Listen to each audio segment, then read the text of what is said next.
right, today I got for you guys another stockpile video.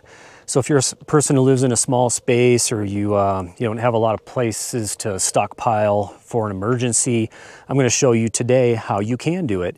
The rules for this particular exercise are going to be a little bit different than the last one that I did. So what I'm going to do differently this time is, rather than stockpiling for 2 adults, it's going to be myself and my dog Finn. He's a 12-year-old border collie mix. He's super cool. In an emergency type situation, I have to take him into account, right? The other thing I'm going to do is I'm using a smaller closet than I did before. So that's gonna dramatically change things for us.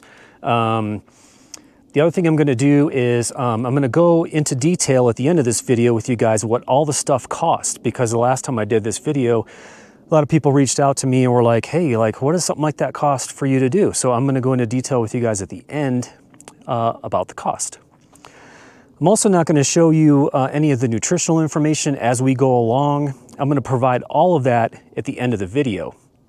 One way that you can play along, if you want to, is as I'm showing you all the things that I would stockpile, try to come up with an idea for how long those preps would last, because I'd be curious to know what you think. And I'll go over it at the end of the video so you know. But I'd be curious to know if your guess was close, if you had a really good idea of, this type of, the quantity of stuff that I was stockpiling, how long it was going to last. Curious to know how close you came on your guess. So you get to play along if you want to. So I'm going to assume that this is an emergency situation. I'm also going to assume the grid is down. So you're going to need a way to essentially heat hot water. So a lot of the things that I stockpile in this demo, like oatmeal, for example, you can obviously just eat it in cold water, but it'll be a lot more palatable if you can heat it up. Same with the soups and things like that, and cooking pasta. So we're going to assume that the grid is down.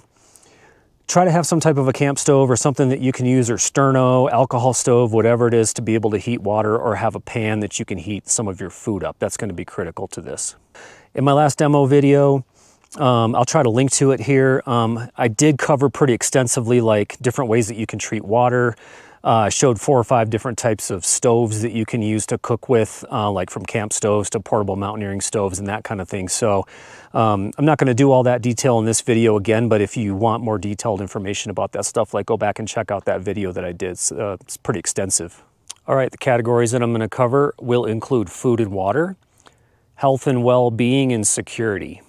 All the food that I choose is going to be vegetarian because I happen to be vegetarian. So obviously your choices and the types of foods that you stockpile will be quite a bit different. This stockpile is going to be a little bit different as well because, things evolve. So a lot of the, some of the very specific vegetarian types of foods that I had in my first stockpile, like for example, the vegan jerky that I used to eat a lot, it's not made anymore, it's discontinued. So it's like a lot of things, I suppose, I'm constantly having to adapt my stockpiles. Also, I've taken and looked back through over 600 comments from that first demo video, and I actually learned a couple things, which was really cool because, I don't know everything. So I'm going to try to integrate some of the things that viewers recommended into this new demo video. So full disclosure, and please keep this in mind as you're watching the video, if you guys don't know me, I happen to be vegetarian. So I understand that, a lot of the things that I might recommend food-wise, may not apply to you. And obviously, I'm not creating this video to give you a specific checklist of all the things that you should go out and buy to be ready and prepared for an emergency.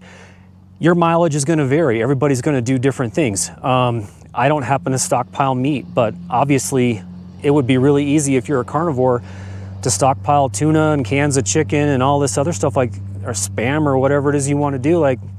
That's your thing. That's the way you should be doing your stockpile. What I'm showing you today is just an example of how I would go about doing it for myself.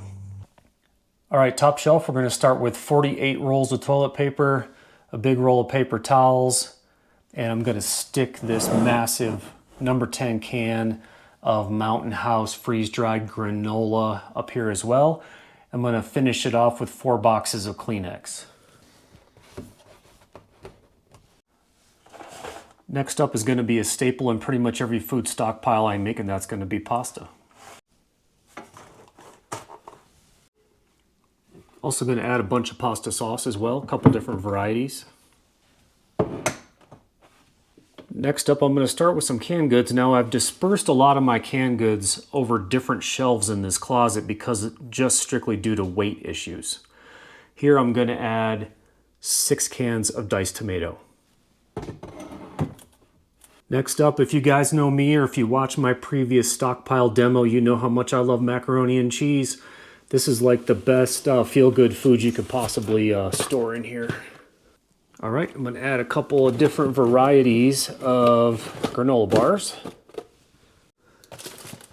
This time around, I'm going to add a box of hot chocolate because I happen to like it, so I'm going to add that in here. Also going to add in 2 large packs of peanut butter crackers. Super shelf stable, they last a long time, easy to take care of and eat. So we definitely want to have rice in this stockpile. This happens to be a 5-pound bag of jasmine rice. I probably won't store it this way. What I'd rather do instead is use mason jars to store it. This is kind of the way I like to store my rice. I have a whole other video on this and how you can do long-term storage of rice and beans and things in mason jars as well as Mylar bags. This particular jar I happened to do in August of 2021, so this one's about just over 4 years old. Has oxygen absorber in it. This stuff will last for years. So rather than put this bag of rice in here, I'm going to put the equivalent of a couple of jars. All right, next up I'm going to do a full 3-pound bag of almonds, and then I'm also going to add a couple different varieties of trail mix. So a little bit of candy in there, different types of nuts, very salty, that kind of thing. Super filling, very shelf stable, just a great thing to have in your stockpile. Next up, full thing of salt, must have. Because we're eating so much rice, I'm going to go ahead and add a big bottle of soy sauce and then some other flavored like sauce to make that stuff way more palatable. Next up is a jar of jam. So you're going to see me later, I'm going to add peanut butter and crackers and stuff to this stockpile, and I think just as a snack, this makes a really good choice. I know as a standalone, like it doesn't have a lot of nutritional value, but I would definitely want to include this if it were me. All right, this is another thing I started really stockpiling more of. It's like a superfood blend, so it's plant-based. Because you guys know me, I'm vegetarian, so I'm always looking for really good, high quality, easy to store types of things like this. This one has like chia seeds and quinoa and pea protein and a bunch of other stuff. So mix this with water or with some type of powdered milk or something like that. This stuff's awesome. So I'm going to include a big bag of this in here. You guys have heard me talk about this before, but I like these electrolyte tablets. These happen to be from the brand Noon. Gatorade makes them. There's all kinds of other people making them now. But if you're stuck in an emergency situation and you're basically drinking water all day long, this stuff not only gives you electrolytes to keep you from getting dehydrated, but it also makes your water pretty tasty. So I'm going to include some of that here. All right, lastly on this shelf, I'm going to include a new product that I found recently. This is basically Mexican street corn. It's really easy to make. All you need is hot water to basically prepare it in a pan.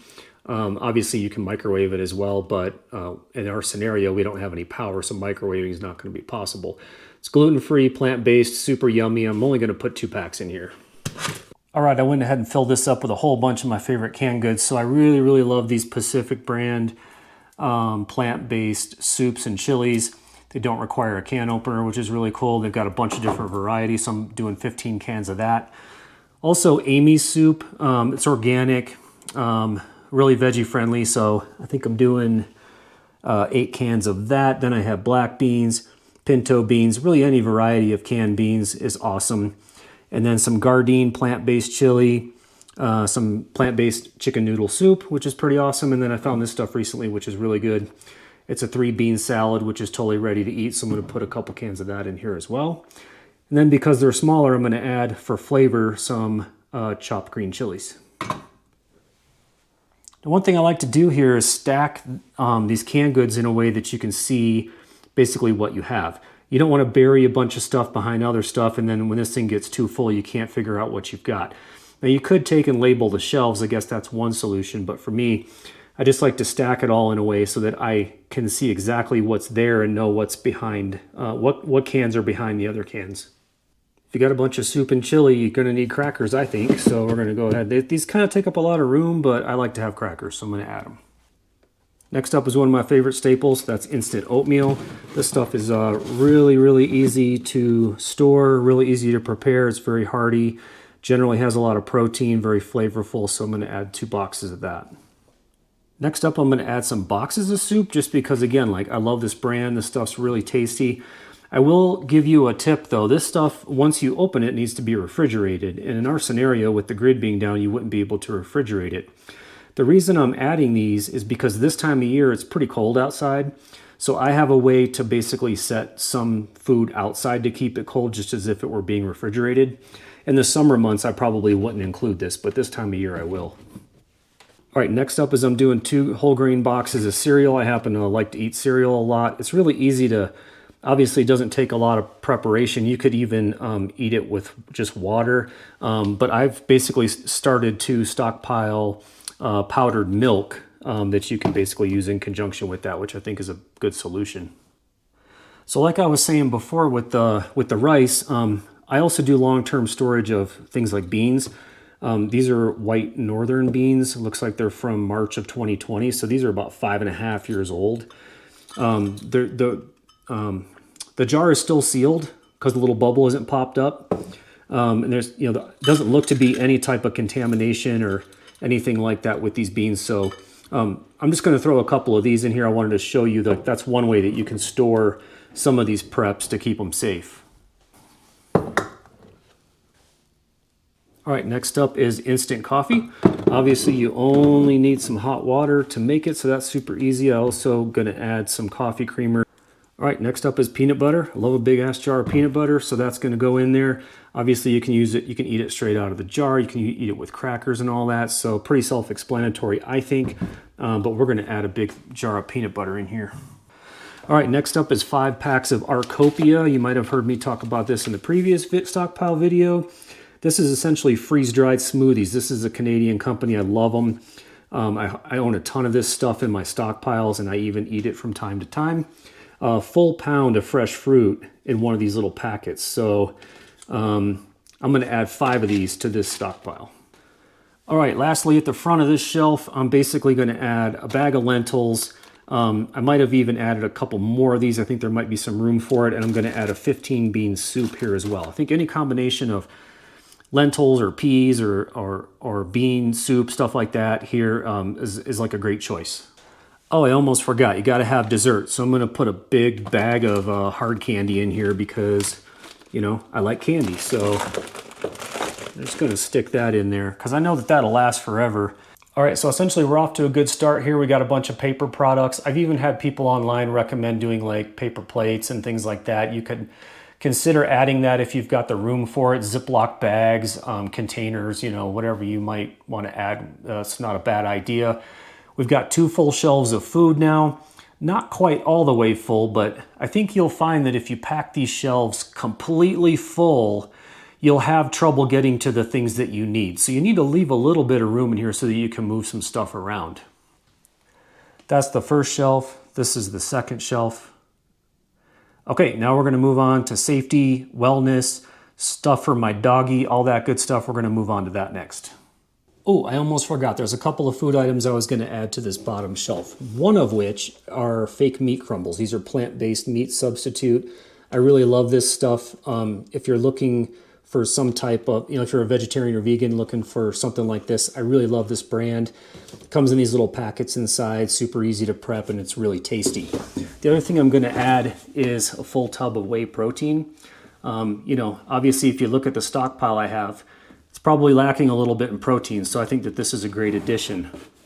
The other thing I'm going to add here is just 5 full freeze-dried meals from Alpine Air. Obviously, these are vegetarian. I really like freeze-dried food. The problem with it is it has a lot of sodium in it, so you really can't eat a ton of this stuff, but if we're talking about an emergency situation, it doesn't hurt to have some of this in your closet. All right, lastly, and this is kind of new for me, like I'm typically a coffee guy, but I found a lot of health benefits to drinking tea. Also, like in a stressful, like emergency type situation, having something like a chamomile tea or something could help you sleep as well. So I'm going to go ahead and put a little bit of tea in here. All right, let's cover health and wellness a little bit here. So basically what I did is I put together a tray that'll fit nicely on the closet shelf that gives me the basics of what I feel I need for health and wellness. That includes a 90-day supply of contact lenses. I'll run through this stuff super fast. Obviously, some way to take care of my teeth. There's some EpiPens in here, great for an emergency. My vitamin B12, because I'm vegetarian, I take a lot of vitamin B12, deodorant, lotion. I stockpile quite a bit of medication, basically antibiotics and things like that. This stuff I get from Mexico when I go down there. It's like super easy to buy over the counter. Stuff like amoxicillin and Cipro, really easy to get. Some more toothpaste, a bunch of over-the-counter medications, stuff for stomach upset, that kind of thing. Some basic first aid like bleed stop in case you've got some trauma going on, butterfly bandages, prescription medications, allergy relief, azithromycin, Paxlovid, I keep some of that, thing of sunscreen, little thing of hand sanitizer, that's my bottle of Cipro, some antibacterial wipes. Here's my bottle of vitamins. What else do we got here? Some ibuprofen, so some pain relief, Neosporin, so it's an antibiotic cream, and a bar of soap. Yeah, you really just got to think about your own needs when it comes to stuff like this. Like you might have children that you're stockpiling for, so you might need children's medications. Also, like if you're a female, like you might need tampons. Some of you might need condoms. Like there's a lot of different things that could go into this. Like nobody's is ever going to look the same. So just, the way you would prepare for something like this is just to sit down, take a look at the things that you use or you require on a daily basis, and just make a really smart kit that you can put together to try to cover like everything that you might possibly need. All right, next up we're going to talk a little bit about miscellaneous and safety items. I think it's really important to have a good first aid kit. That should go along with health and wellness. Obviously, if you're stuck at home in some type of long-term emergency situation, you're going to want to have ways to keep yourself occupied, especially because your phone's probably not going to work and that kind of thing. A deck of playing cards. I put a bunch of books in here. Some survival first aid, bushcraft, and then just like some light reading. I happen to like Anthony Bourdain. I think was a total badass, and his books are really fun to read. Extra pair of like reading glasses, which I need. Some candles. Probably could have a few more candles than this, but that's all I happen to have on hand. Good multi-tool. I like the Leatherman Signal. This is sort of like my go-to. I've got some cheaper ones as well, but I would definitely have some kind of multi-tool in this setup. I always have cash available. Just kind of goes without saying. Life straw. So if you're really in a dire situation where you need to drink some dirty water, like a life straw is great to have. Pair of scissors. Battery bank. So if you do need to charge up your rechargeable headlamps or your phone or your two-way radios, whatever it is, like having a good battery bank is really important. The headlamps that I happen to have in here, I put 2 in here, just to have one as a backup. They aren't rechargeable, so I have spare batteries on hand that, for those and some other things. Couple of lighters, a Sawyer Mini that you can use to filter water is pretty important. I also have some iodine tablets for treating water as well, and a couple of knives. I like the Mora blades. A couple knives just for security purposes. The other thing that I would mention when it comes to security is you could consider something like bear spray or pepper spray. I think these are great deterrents, especially for you guys that I've heard from who don't live in the US, or you live in some part of the world where you're not allowed to own firearms, for example. This is a great thing to have. The problem with this stuff typically is you can't really shoot it indoors. It's going to cause a real problem. Part of the reason I don't really, and I'm not stockpiling this today, but part of the reason for that is in this little closet where I'm putting all this stuff, especially all my survival food, if this thing were to blow up or leak or go off, like it could potentially destroy everything in my closet. So when it comes to security, I'm basically doing, I'm a firearms guy, so I'm not storing firearms in this particular demo today because I have them in my gun safe. But I think you could put knives, a baseball bat, that kind of thing for safety. All right, this particular basket actually had some room left in it, so I think, you know, I probably could have fit a few more things in here, but I think this is like a really good starting point.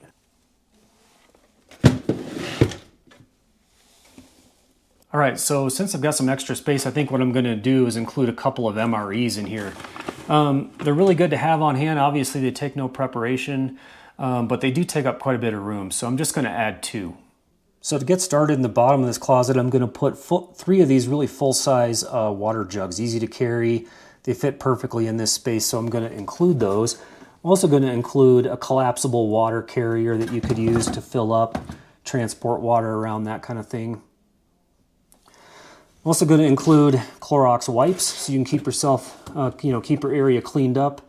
A bottle of Lysol disinfectant spray as well. I'm going to include a small bottle of Clorox bleach. Now you can use this for cleaning, but one of the great things you can use this for is for treating water. I don't remember all the specifics behind that, like how many capfuls per gallon or whatnot, but if you look it up, you'll find that you can use bleach to treat water, so I'm going to keep that in here. I'm also going to do a big thing going along with my oral health care. I'm going to do a big thing of mouthwash. Another thing I'm going to include for myself is a couple bottles of whiskey. I think if you're in a emergency type situation, having some booze on hand is probably a pretty good idea. I'm going to do some super high quality Deer Hammer Distillery rye and single malt whiskey because that's my choice. All right, let's talk about my doggy. So now what I'm going to do here is I think it's a 10-pound bag of kibble. So a smaller bag of kibble will fit in here nicely for him.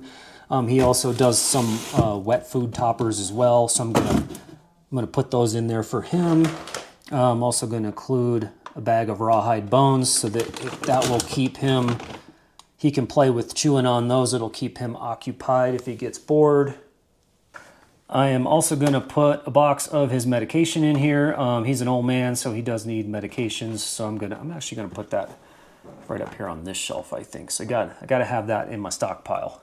Another thing I'm going to do for him is tennis balls. Man, this dog, you could just give him a tennis ball. He'll play all day long. So why not have some tennis balls in there for him, keep him busy. So when we're talking about water, the other thing I'm going to add, which was a suggestion from some people from my last video, is this 65-gallon bladder that you can put in your bathtub. And so if there's like a storm coming or some type of potential emergency, you can put this thing in your bathtub and fill it up. I think that's like a really awesome solution for water storage. All right, for more security considerations, I'm basically going to add baseball bat. I'm also going to add a big, huge machete to go along with my knives. All right, so there we have it. Full closet, much smaller than my last one. I think I covered a lot of the bases around, healthcare, medications, how to keep your home and yourself clean in an emergency, paper products, a lot of shelf-stable, yummy foods, a couple big shelves of that, an entire shelf of, additional foods, health and wellness, things to keep you busy in an emergency, and then basically a whole bunch of water on the bottom and stuff for my doggy and like other ways to, sort of protect myself. All right, what do you guys think? How long you think this stockpile is going to last me in an emergency situation? What I'm going to do now is basically bust out my spreadsheet. I'm going to go over with you guys essentially like a really high level of how much food this actually was. And then I'm going to go through an entire sort of like cost analysis to give you an idea of what it cost me to basically build this entire closet of preparedness stuff.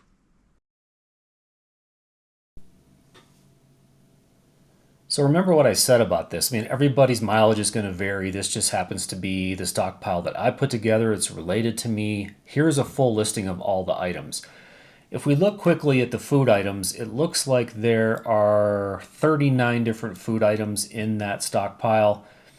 This is a listing of all the servings. The total calorie count is just a touch over 110,000 calories. And if you do the math on this, that basically equates to about a 55-day stockpile. Some of the pricing, most of the pricing is pretty accurate. Some of it I had to look up because some of these items I haven't bought in a little bit, so I had to look up what the current pricing was. Obviously, this is pricing for the United States. I know there are a lot of parts of the world where these things would be quite a bit more expensive. Total cost on all the food was $618. Now, when we look at the cost of the other items, things can be pretty skewed. So I wouldn't get too hung up on a lot of this because, like, for example, if you don't wear contact lenses, well, that's $270 of my stockpile right there. Some of these things, like my multi-tool, I happen to really like Leatherman, and that multi-tool nowadays is 140 bucks. There's a much easier or much cheaper options when it comes to multi-tools. And so you can save a lot of money on a lot of this stuff. I've just happened to put into this stockpile of things that I have in my other stockpiles or in my gear closet or the things that I have on hand. So that's what I included in here. If you're talking about security and other items, I kind of grouped all that together. It's pretty close to about $1,000. All the health and wellness stuff, some of this I had to sort of guesstimate, like all the cost of the medications and whatnot. That was $564. Again, a big portion of that was like contact lenses, which you probably wouldn't have. The total of my closet was $2,171.90. All right, what'd you guys think? Did you guess about 55 days worth of food? Were you close? Let me know in the comments. Also, give me some thoughts on the cost of all this stuff. Do you feel like $600 or over $600 for food is a lot? I know that a lot of you in my first video commented on how you would be stockpiling a lot of meat. Well, I looked, and meat and canned tuna and things like that is all pretty expensive. So I don't know that you're going to be saving any money by stockpiling meat for yourself, but just give me an idea in the comments what you think about the cost. And also let me know, of course, what you might have done differently. I hope again that I've been able to show you guys a little bit of how you can go about micro prepping or stockpiling stuff that you might need for an emergency in a small space. I heard from literally hundreds of you guys off that last video with so many questions and ideas. I really didn't know that it was going to touch such a nerve with everybody. So I felt compelled to do it again, to continue the dialogue so that we can, people can still come together and talk about not just this video, but maybe what they're doing on a personal level. I appreciate you guys watching the video. Thanks for all the support. I really appreciate it. Let me know what you think about it. Till I get a video out to you guys next time, everybody stay safe out there and take care of yourselves.